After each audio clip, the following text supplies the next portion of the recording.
जय देव जय श्री स्वामी समर्था, जय श्री स्वामी समर्था। आरती ओवाळू, आरती ओवाळू, चरणी ठेवूया माथा। शेरी खेडे ग्रामी तू अवतरलासी, तू अवतरलासी। जगदवतारासाठी, जगदवतारासाठी राया तू फिरसी।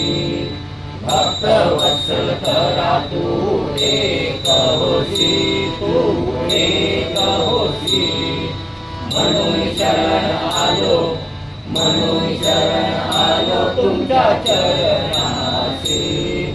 जय देव जय देव जय श्री स्वामी समर्था, जय श्री स्वामी समर्था। आरती ओवाळू, आरती ओवाळू, चरणी ठेवूया माथा। त्रैगुण परब्रह्म तुमचा अवतार, तुमचा अवतार। त्याची काय वर्णू, त्याची काय वर्णू लीला पामर। शेषागीत शिरले नलगे त्या पार, नलगे त्या पार। तेथे जडमुड कैसा, तेथे जडमुड कैसा करू मी विस्तार। जय देव जय देव जय श्री स्वामी समर्था, जय श्री स्वामी समर्था। आरती ओवाळू, आरती ओवाळू, चरणी ठेवूया माथा। देवाही देवा तू स्वामी राया, तू स्वामी राया। निर्जन मुनिजन ध्यानी, निर्जन मुनिजन ध्यानी, भावे तव पाया। तुझशी अर्पण केली आपली ही काया, आपली ही काया। शरणागता तारी, शरणागता तारी, तू जय स्वामी राया। जय देव जय देव जय श्री स्वामी समर्था, जय श्री स्वामी समर्था। आरती ओवाळू, आरती ओवाळू, चरणी ठेवूया माथा। अघटित लीला करुणी जडमुड उद्धरिले, जडमुड उद्धरिले। कीर्ती ऐकुनी कानी, कीर्ती ऐकुनी कानी, चरणी मी लोळे। चरण प्रसाद मोठा मजगे अनुभवले, मजगे अनुभवले। तुमच्या सुता नलगे, तुमच्या दासा नलगे, चरणावे गळे। जय देव जय देव जय श्री स्वामी समर्था, जय श्री स्वामी समर्था। आरती ओवाळू, आरती ओवाळू, चरणी ठेवूया माथा। आज गुरुवार अर्थात स्वामीवार, दिनांक 28 डिसेंबर 2023। 28 डिसेंबर काय आठवते? 28 डिसेंबर वर्ष संपणार आता 2023। डोक्याला ताण द्यायची काही गरज नाही। आता आपल्या इथं समोर इथे एक वजन काटा दिसतोय, मोठाच्या मोठा, काहीतरी वेगळा प्रकार दिसतोय ना नेहमीपेक्षा। आज जो या वर्षातला शेवटचा गुरुवार आहे, महिना आहे मार्गशीर्ष महिना, मार्गशीर्षातला तिसरा गुरुवार, धनुर्मास, धुंधुर्मास म्हणतात त्याला, बरोबर ना? धुंधुर्मास म्हटल्यानंतर काय आठवतं का? काय आता तुम्हाला आठवत असेल काही? आपल्या वडिलांना, आई वडिलांना आठवत असेल धुंधुर्मास म्हणजे? पहाटे पहाटे जेवायच्या, बाजरीची भाकरी, पावटा भात, लेकुरवाळी भाजी, पिठलं वांग्याचं भरीत, छान तोंडाला पाणी सुटलं मला पण, नुसतं नावच ऐकल्यानंतर सुटतं पाणी। हा इथं वजन काटा जो दिसतोय तो तिथे आज इथं श्री श्री सद्गुरूंची इथं धान्याने सुवर्ण तुला केली जाणार आहे. त्यासाठी मी इथं सद्गुरू दादा महाराज आणि वंदनीय ताई माऊली यांना मी इथं आमंत्रित करतो. आपण त्यांचं टाळ्यांच्या गजरात स्वागत करूया. ताई माऊली आणि सद्गुरू यांना इथं आपण कृपया आसनस्थ व्हावं.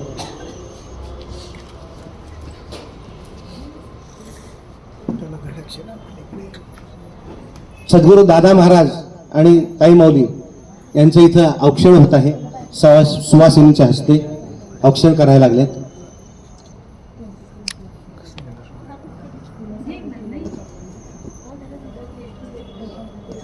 सर्वांना हा कार्यक्रम दिसता यावा म्हणून कृपया मध्ये कोणी उभा राहू नका. या आपण पुढे या. आरती श्री गुरुदत्तांची, महाराज स्वामी समर्थांची. आरती श्री गुरुदत्तांची, महाराज स्वामी समर्थांची. ब्रह्मा विष्णू महेशांची, महाराज स्वामी समर्थांची. महाराज स्वामी समर्थांची. टाळ्या.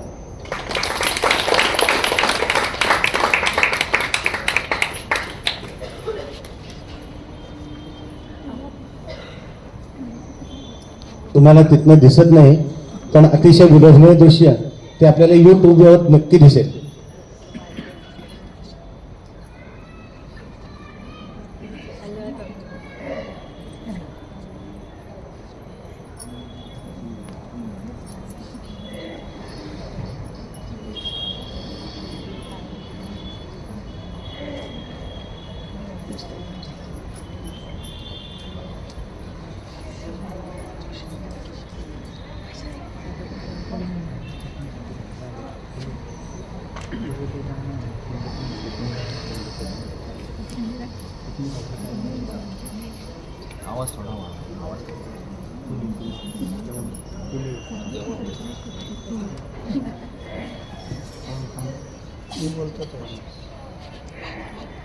ताई माऊली पारड्याच्या शेजारी उभा राहतील.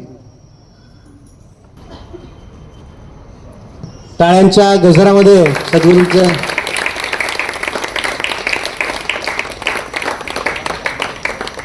पारड्यामध्ये सद्गुरू आसनस्थ झालेले आहेत आणि आता सुरुवात होत आहे तुलेची, धान्याची तुला.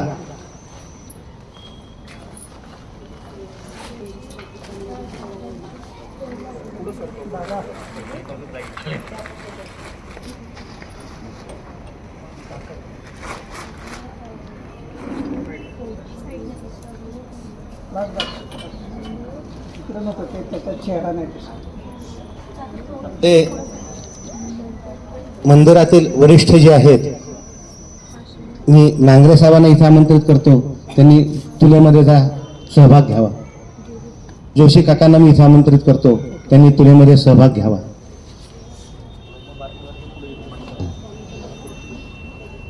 आणि ताईंच्या हातामध्ये फक्त तुळशी पत्र तेवढं फक्त द्यायची विनंती.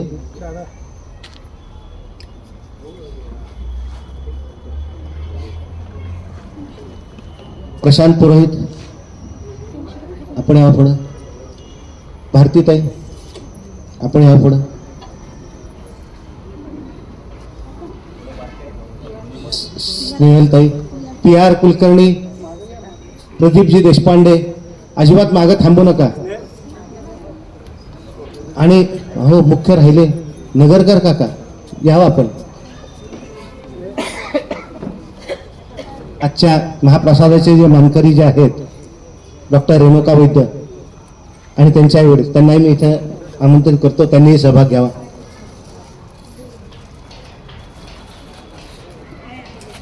स्नेहलताई, त्या आपण एक एक थोडासा होईल की ना सहभाग घ्यावा. काय आपण तुळशी या पाड्यामध्ये तुळशी श्री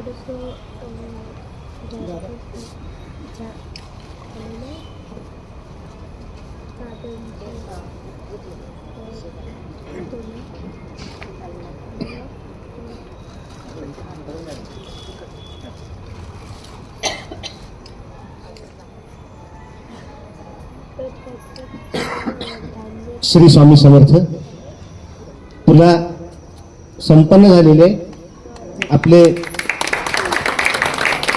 दर गुरुवारी आपल्याला जे स्वादिष्ट भोजन इथं पुरवतात ते केटरर्स धनश्री केटरर्स श्री योगेशजी शिंदे सद्गुरूंचा सत्कार करत आहेत इथे. मला सांगायला अतिशय आनंद वाटतो की मागच्या वर्षी देखील अशीच तुला योगेशजींनी केली होती आणि ही जी तुला जी केली आहे धान्याची तुला, हे जे धान्य आहे इथं आणि अधिक काही रोख रक्कम अशी मागच्या वर्षी जसं ज्याप्रमाणे योगेशजींनी ममता अंध अनाथ कल्याण केंद्र पिंपळे गुरवला ही संस्था आहे, तिथे कॉर्पोरेशनची एक इमारत आहे, तिथं त्यांच्या 4 खोल्या आहेत आणि साधारणतः 40 विद्यार्थी तिथं आहेत. त्यांना तिथं राहणं खाणं नाश्ता सर्व सोयी तिथे आहेत. त्यांना तिथं प्रत्येकाला कॉम्प्युटर्स पुरवलेले आहेत त्यांनी. श्री तुषार कांबळे हे सगळं व्यवस्थापन बघतात तिथे. काही प्रातिनिधिक स्वरूपात काही विद्यार्थी इथे आलेले आहेत इथं.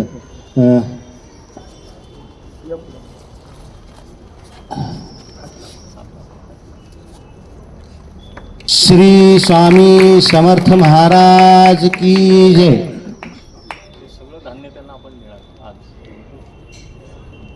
या संस्थेला हे जे धान्य आहे तुलामध्ये, म्हणजे मी मगाशी सांगितल्याप्रमाणे या तुलामध्ये धान्य आणि काही रोख रक्कम अशी त्यांना सुपूर्द करण्यात येणार आहे. आपण टाळ्यांच्या गजरात त्यांचं अभिनंदन करूया.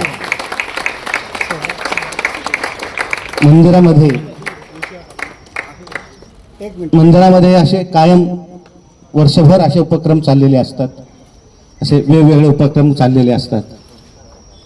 मी या ठिकाणी ममता अंधानाथ कल्याण संस्थेचे जे इथं प्रतिनिधी आलेले आहेत, तर त्यांना मी त्यांच्यापैकी एकाला मी इथं आमंत्रित करतो. कृपया त्यांनी आपल्या संस्थेची माहिती द्यावी. श्री स्वामी समर्थ. नमस्ते. श्री स्वामी समर्थ. आज आम्ही काही विद्यार्थी ममता अंधनाथ कल्याण केंद्र पिंपळे गुरव येथून आलेलो आहोत.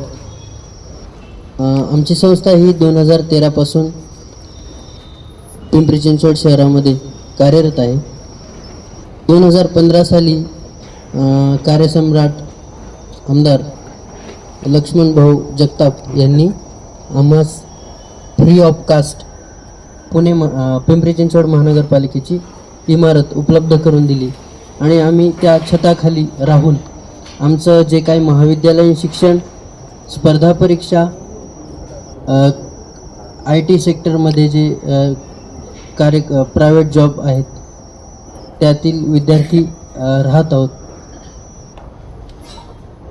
गेल्या 10 वर्षामध्ये 40हून अधिक विद्यार्थी आमचे शासकीय बँकेमध्ये LIC, railway, staff selection commission अंतर्गत ज्या परीक्षा घेतल्या जातात त्यामधून काही ऑफिसर म्हणून रुजू झालेले आहेत.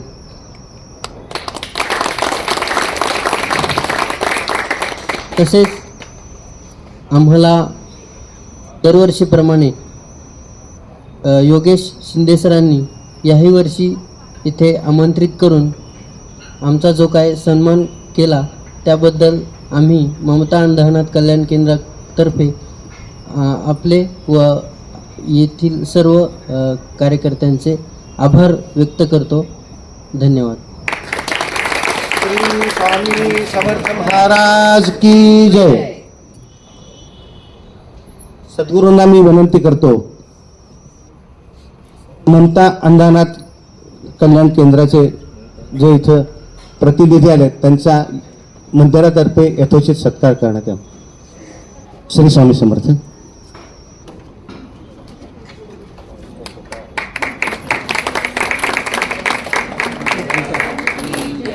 श्री स्वामी समर्थ महाराज की जय.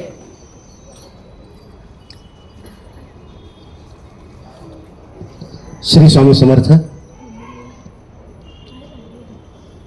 आज गुरुवार अर्थात स्वामीवार दिनांक 28 डिसेंबर 2023 या वर्षातला शेवटचा गुरुवार आणि मार्गशीर्ष महिन्यातला तिसरा गुरुवार.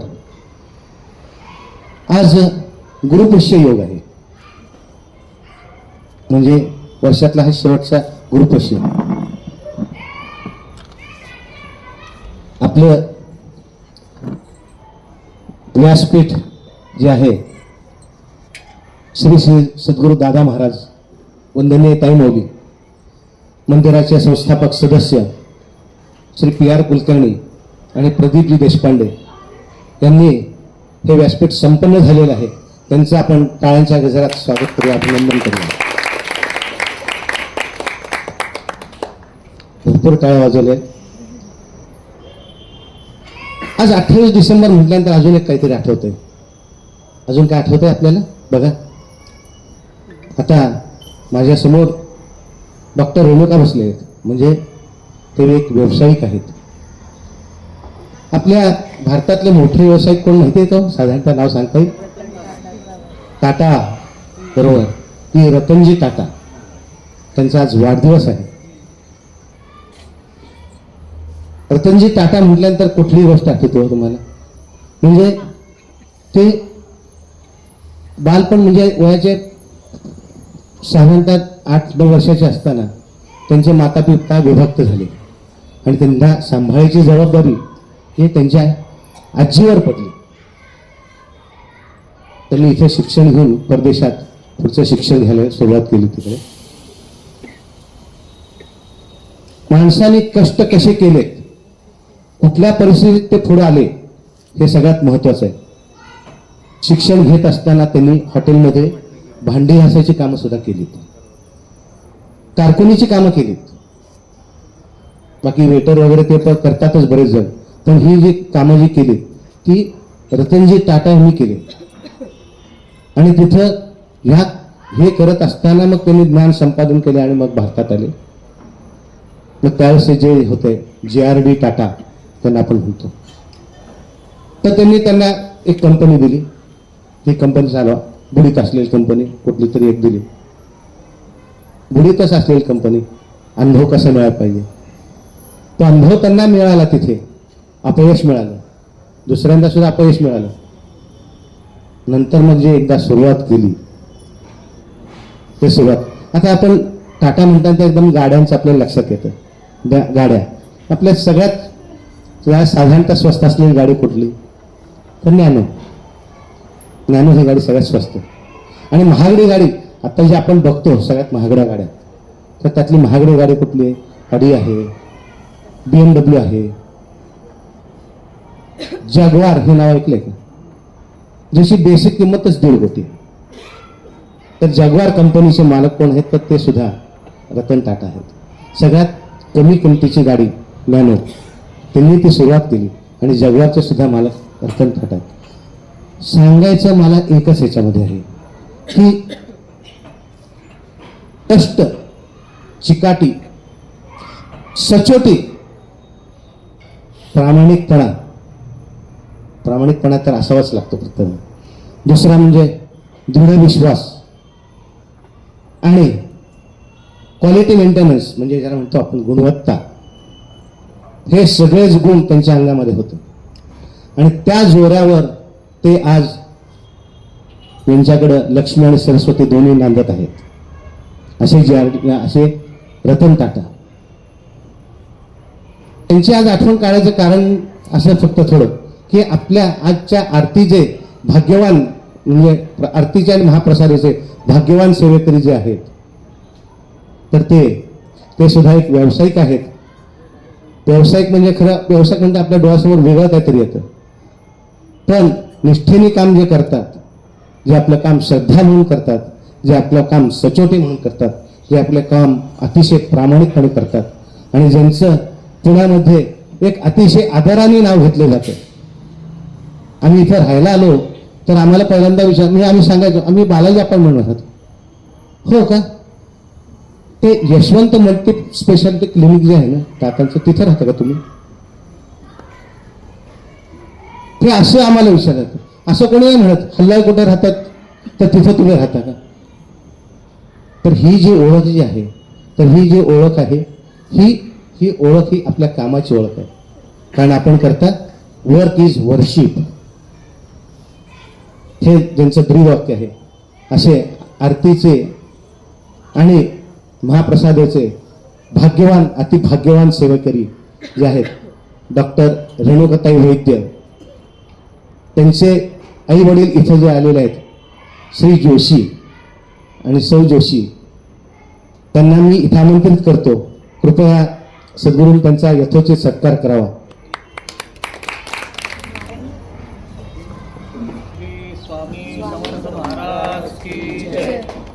श्री स्वामी समर्थ महाराज की जय. टाळ्यांच्या गजरात त्यांचं स्वागत होऊन जाते, सत्कार होते.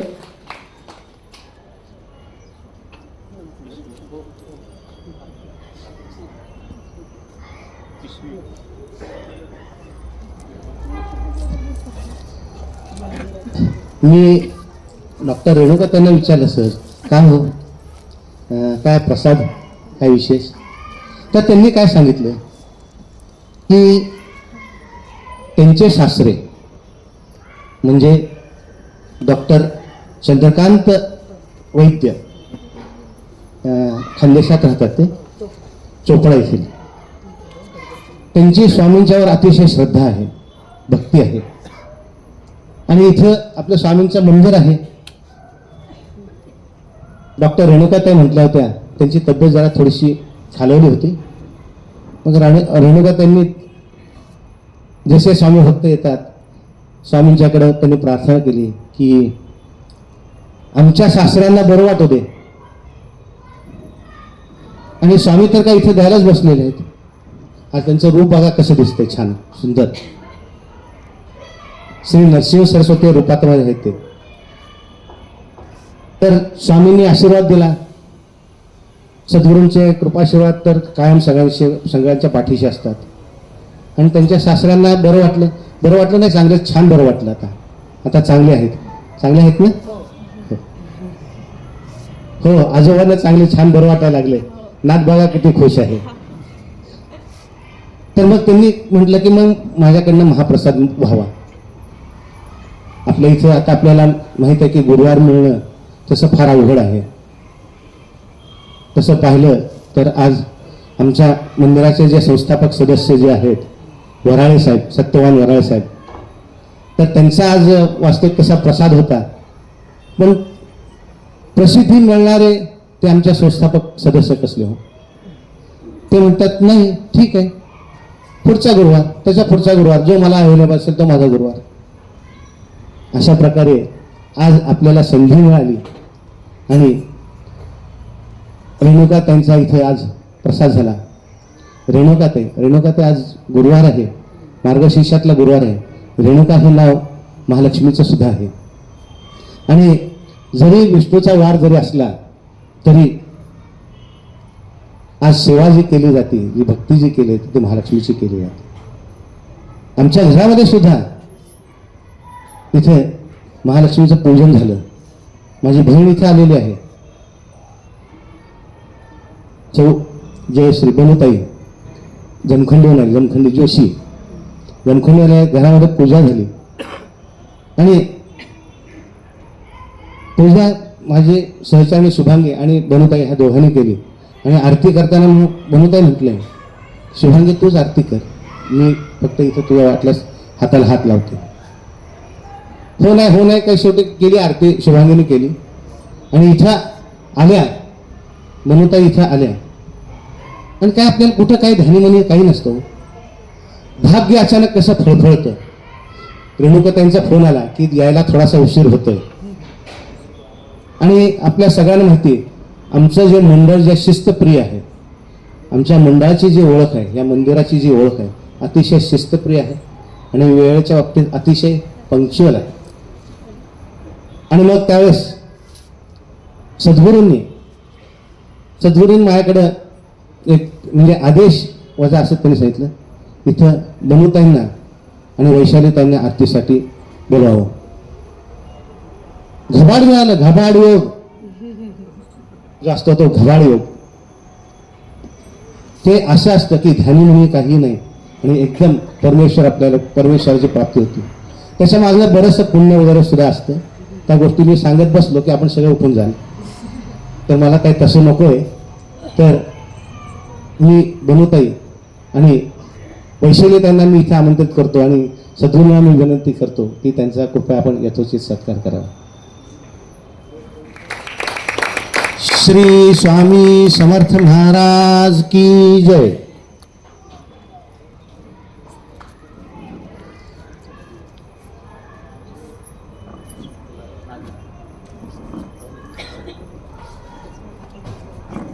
श्री स्वामी समर्थ महाराज की जय. श्री स्वामी समर्थ. आजचा हे जे वर्ष जे आहे, म्हणजे वर्षाच्या सुरुवातीला सद्गुरूंच्या बरोबर मला गिरनार आणि दारुकावन जे आपण म्हणतो श्रीकृष्णाचं, तर सद्गुरूंच्या बरोबर आम्हाला जाण्याचा योग झाला. गुरुशिखर आणि दारुकावन ह्या वर्षाच्या सुरुवातीला.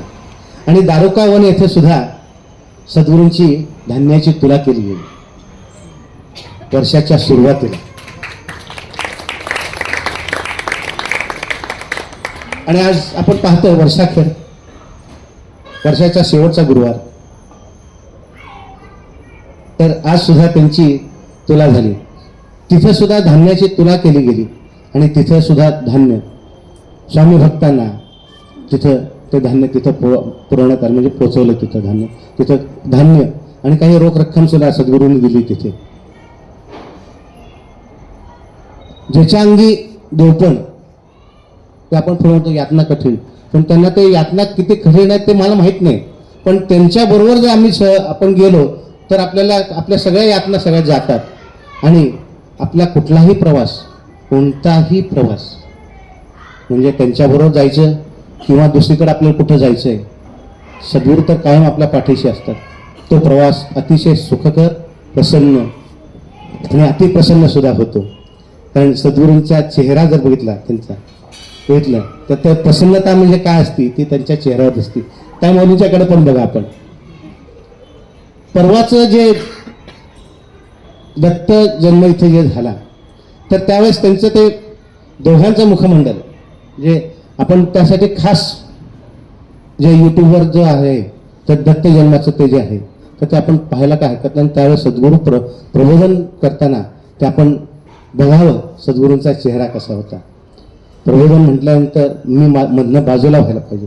आणि इथं सद्गुरूंना मी आमंत्रित करतो, सद्गुरूंची अमृतवाणी श्री स्वामी समर्थ आणि सद्गुरू दादा महाराज.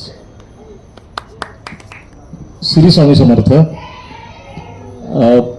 एक महाभाग्य किंवा म्हणजे हेवा वाटा असं भाग्य लाभलं. कारण ह्यांनी जसं सांगितलं आलं असं की वर्षाच्या सुरुवातीला तुला झाली आणि वर्ष संपताना परत तुला झाली.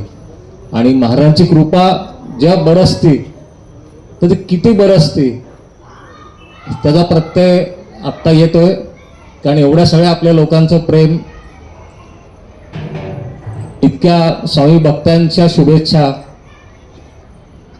आणि हे सगळं घडायला कारणीभूत गुरूंच्या वरती श्रद्धा किंवा गुरूंच्या वरती विश्वास आणि गेली अनेक वर्ष जी निरपेक्ष सेवा करतो आहे की त्याच्यामध्ये आता महाराज आता भरभरून देत आहेत की इतकी वर्ष सेवा झाली, आता फक्त मी देतोय तुला, तू घे. आणि आपण अक्षरशः आपली जोडी म्हणतो ना फाटकी, की आपण किती घेणार. दिवस रात्र ते देत आहेत आणि आपण दिवस रात्र मी फक्त घेत आहे. तर ह्या सगळ्या आपल्या प्रेमाबद्दल सगळ्यांच्या मनापासून मी धन्यवाद, की आता कसे आभार व्यक्त करावे सुरुवातीला समजत नाही. पण हे सगळ्या एकत्र जो परिवार आहे आपला तो महाराजांनी असाच बांधून ठेवावा आणि जसं कृपाछत्र इथे आहे तसं सगळ्या परिवारावरती, त्यांच्या नातेवाईकांच्यावरती, त्यांच्या मित्र मंडळींच्यावरती, सगळ्यांच्यावरती कृपाछत्र राहावं अशी मी स्वामींना प्रार्थना करतो.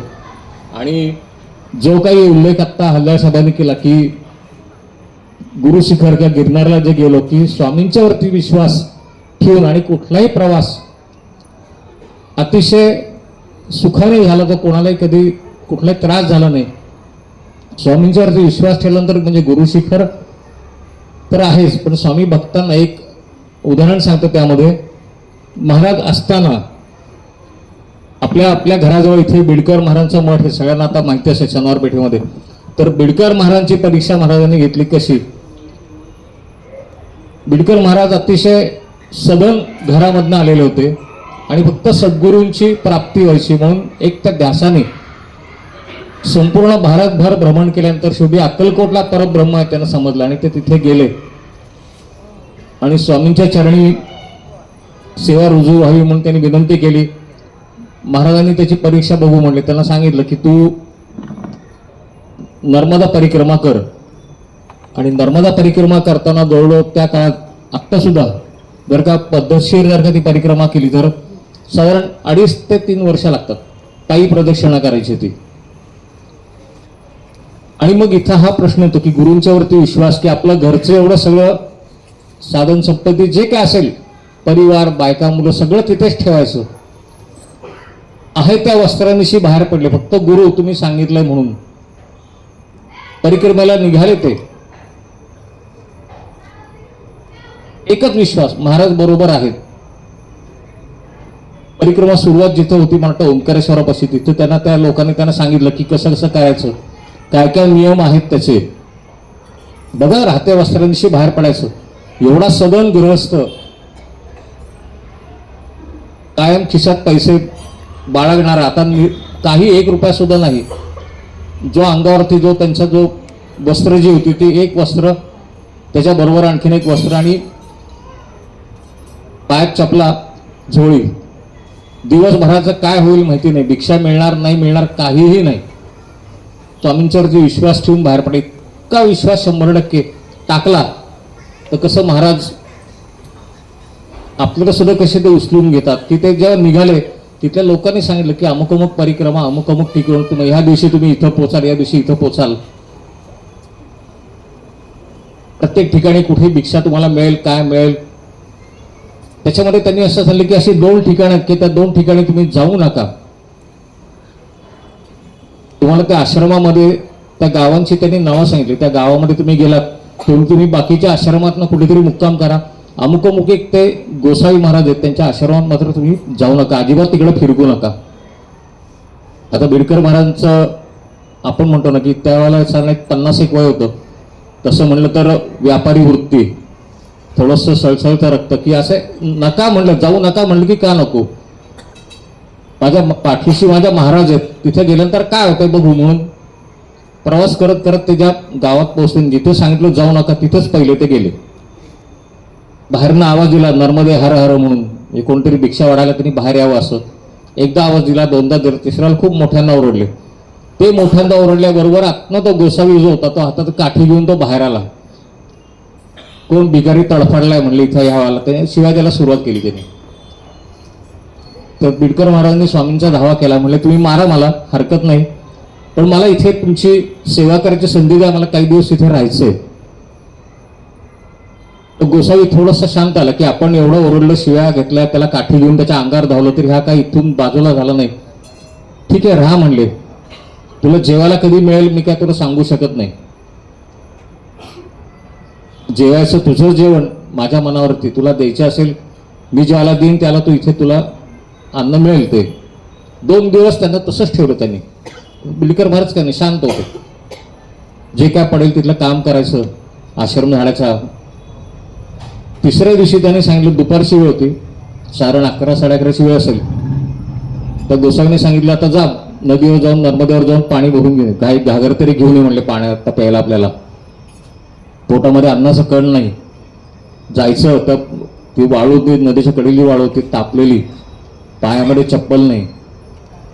बिडकर महाराज गेले, फक्त स्वामींच्या वरती श्रद्धा, स्वामींचा जप करत करत गेले. पाणी भरलं, घागर उचलून आणली, थोडंसं चालले असतील, थोडंसं त्यांना चक्कर आल्यासारखं ते पडले खाली. तो मडकं होतं, ते घागर नाही मडकं होतं, ते मडकं फुटलं.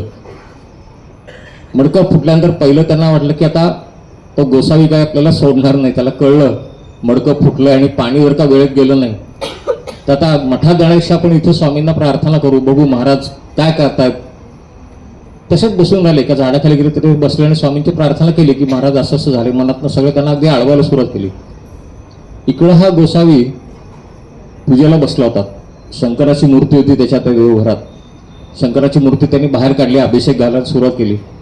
त्याबरोबर ती मूर्ती हालायला लागली आणि ती मूर्ती मोठी मोठी व्हायला लागली आणि त्याला आवाज आला की तू माझ्या भक्ताला पाणी आणायला पाठवलं का म्हणले.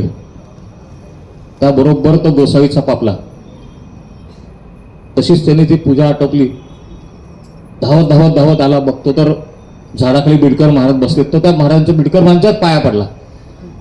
त्यांना इतकं आश्चर्य वाटलं की हे कसं घडलं. एवढा तो कडक गोसावी होता, श्रीकृष्णाचा भक्त होता तो, आणि तो रात्रभर श्रीकृष्णाची सेवा करायचा. दुपारी झोपायचा आणि त्याची झोपमोड केलेली त्याला आवडायची नाही, म्हणून तो असं लोकांच्या अंगावर तो ओरडायचा. हे बिडकर महाराज त्यांनी थोडं 1-2-3 दिवसामध्ये त्यांनी जाणलं होतं हे काय प्रकारे हा.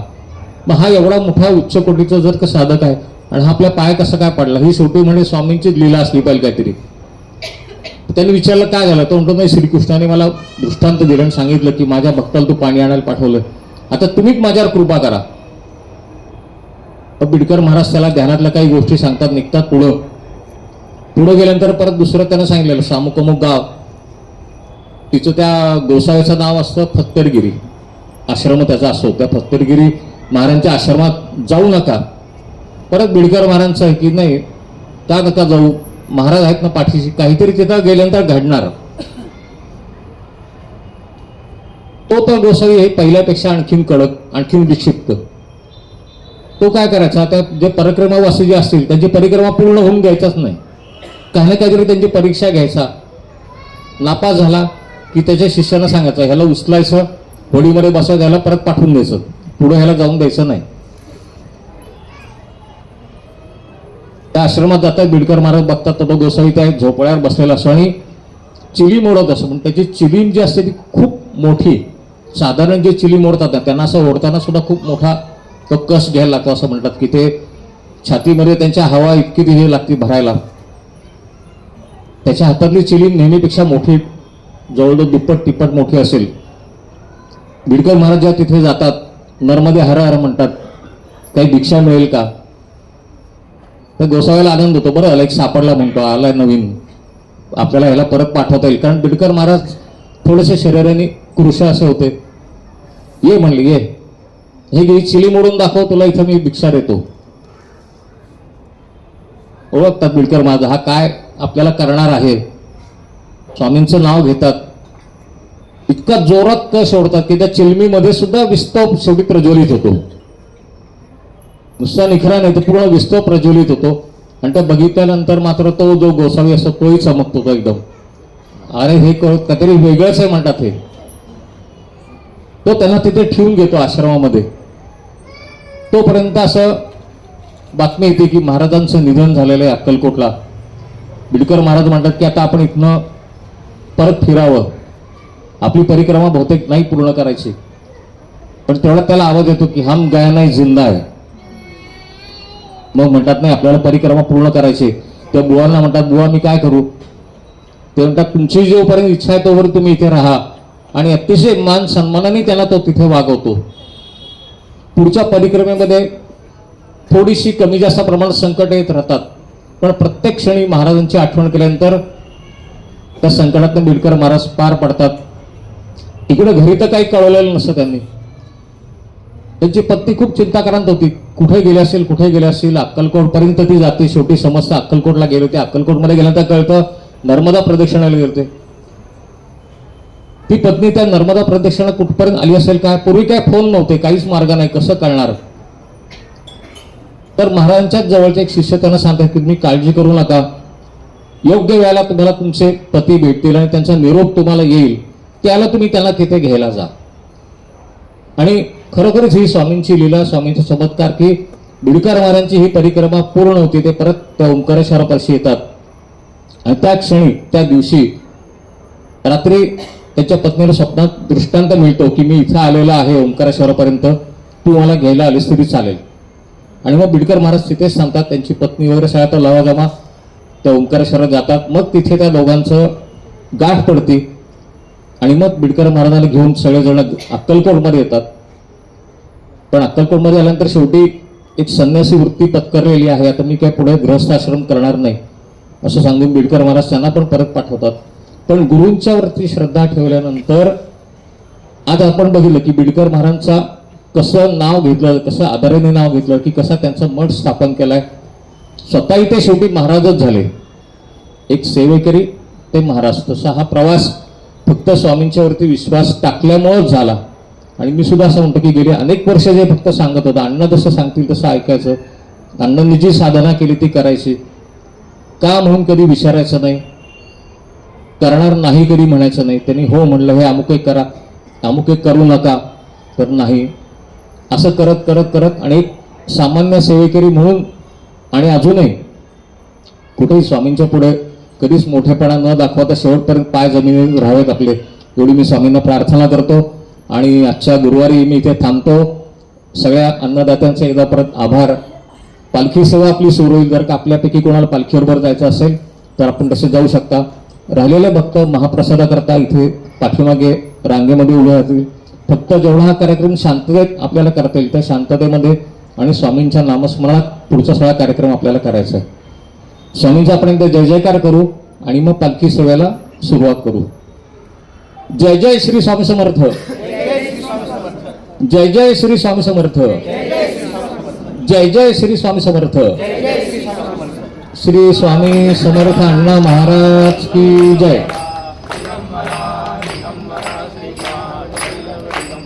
बोला दिगंबरा दिगंबरा श्रीपाद वल्लभ दिगंबरा दिगंबरा